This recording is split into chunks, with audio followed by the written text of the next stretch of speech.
Do you think Mace Windu survived his death in Revenge of the Sith? I would certainly like to. Or what about Cad Bane, who had a blinking light in his chest, indicating his possible survival? Well, today I will be explaining 10 different Star Wars characters who easily could have survived their quote-unquote deaths, from Order 66 survivors to Palpatine, who already returned once. And just to be clear, I'm not saying I think these characters should have survived, because quite frankly, I think the constant amount of characters that have survived their deaths in recent years has really ruined the stakes in the galaxy far, far away. Like in the next Star Wars show, we're gonna find out that Andor survived the ending of Rogue One. Rebellions are built on hope. But starting with number 1, we have Mace Windu, who in Revenge of the Sith was not only struck with Darth Sidious's Force lightning, but also had his hand cut off and was thrown out into the abyss of the Coruscant streets far below. But there are 2 big reasons that make Mace the number 1 most likely to have survived on the list today. One is that we have seen many characters survive the very injuries he sustained in this scene. Multiple people, including Savage Opress, Luke Skywalker, and Anakin Skywalker, have survived getting their hands cut off, especially when lightsabers cauterize the wounds. Then also, this level of Force lightning is survivable, as proved by Luke Skywalker in Return of the Jedi, and even in the Clone Wars Season 7, we see Mace Windu himself survive a fall on an axis that is just about as far as the one on Coruscant.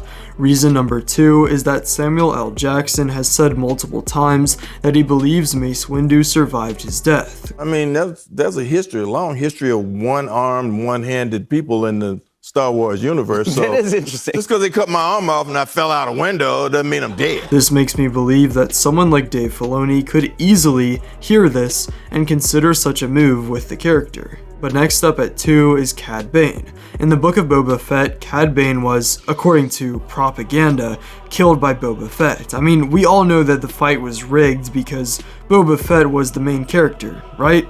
But then again, fans have noticed that at the end of the scene, the camera pans over Bane, who just so happens to have a blinking light on his suit as Boba Fett walks up. After his death in canon, Hondo Ohnaka completed the book Secrets of the Bounty Hunters, saying that he believed Cad may be playing dead after Boba Fett defeated him and could very well still be alive. And I don't know about you, but if Hondo says it's possible, then I'm thinking I'm gonna believe that that's true. At number 3 is Darth Vader.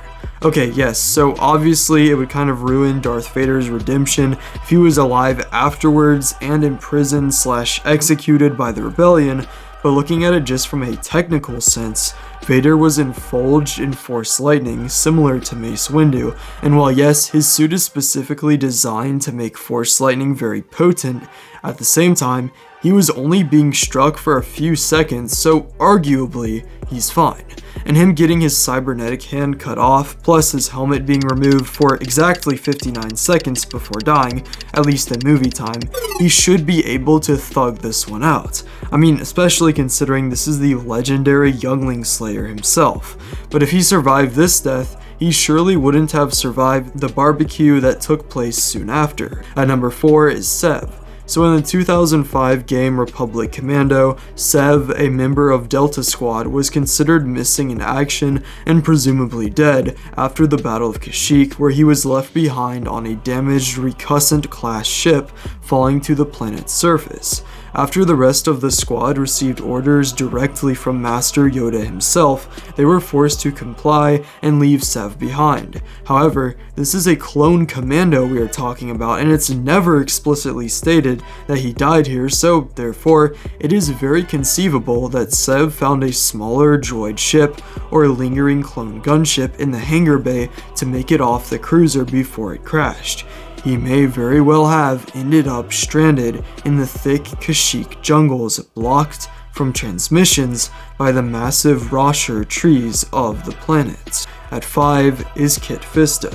Now, I know what some of you may be thinking. Okay, yes, Kit Fisto is one of my favorite characters, and yes, I would certainly prefer it if he, didn't get turned into sushi, but I promise I'm not being biased here. While the novelization did say that Fisto's head was left on Palpatine's desk, if we are just looking at the film, now it's also debatable that we can see his own lightsaber turn around and go through his throat, but assuming this is not true, Kit could have easily survived a simple gut slash and then crawled away hiding out on his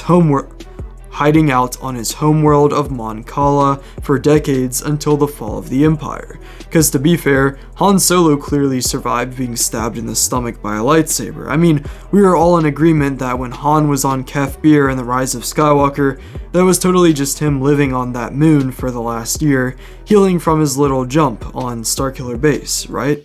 Also from Revenge of the Sith is General Grievous, who was shot repeatedly with a blaster at point-blank range and burned from the inside out. I mean, this is pretty much the definition of survivable.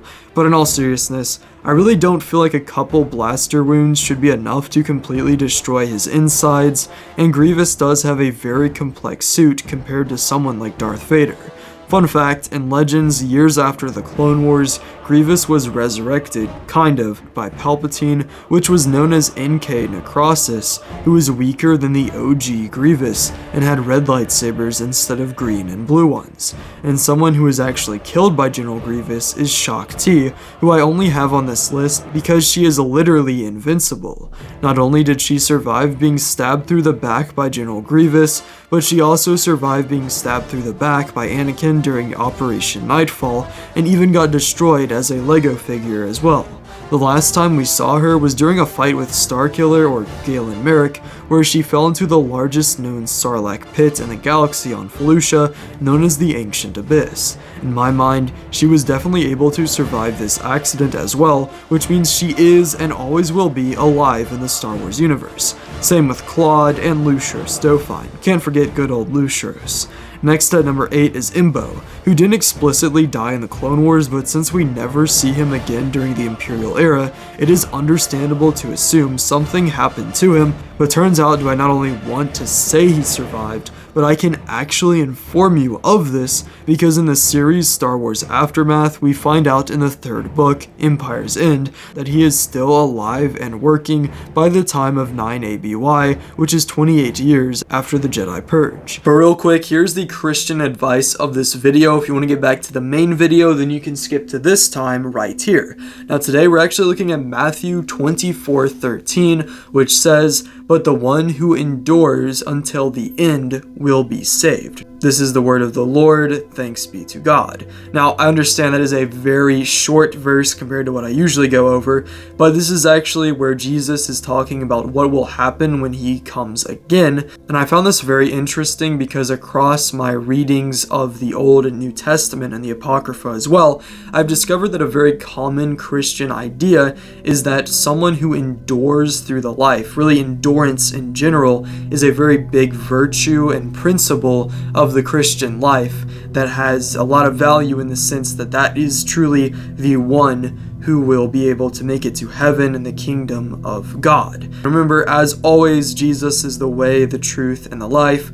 We live to serve. And getting back to the video, just a quick reminder that you can comment on this video if you have any video suggestions that you want to give me. As you know, I do this for you guys, so I definitely want to know what videos you want me to make. But yeah, let's get back to it. 9. Palpatine, who despite being thrown down the second Death Star's reactor shaft, which I confirmed on Wikipedia is in fact a reactor shaft, as I know a lot of you guys have been confused on that before. And it also says that Sidious explicitly hits the reactor all the way at the core, which feels like it would have taken him longer to fall that far, but maybe I'm wrong.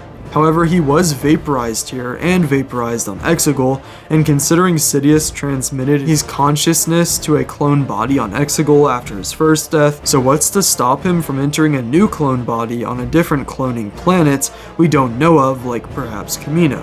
So before ending the video, let me ask you, what Star Wars character would you say is the exact opposite of Palpatine?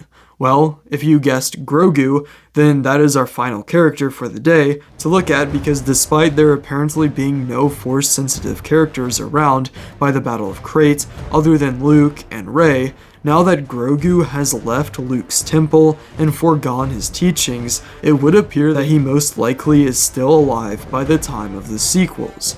Now, whether that be as a Grey Jedi Padawan, perhaps under Ahsoka Tano, or as a Mandalorian foundling, that much is to be decided in the Mandalorian and Grogu film. But anyway, that's it for this video. If you enjoyed this one, then you might also like this video I did last week where I looked at how every Star Wars movie has the wrong name. And if you don't click it right now, then I'm actually on orders from Orson Krennic that the Death Star will be firing on your house in a few minutes. But yeah, see ya.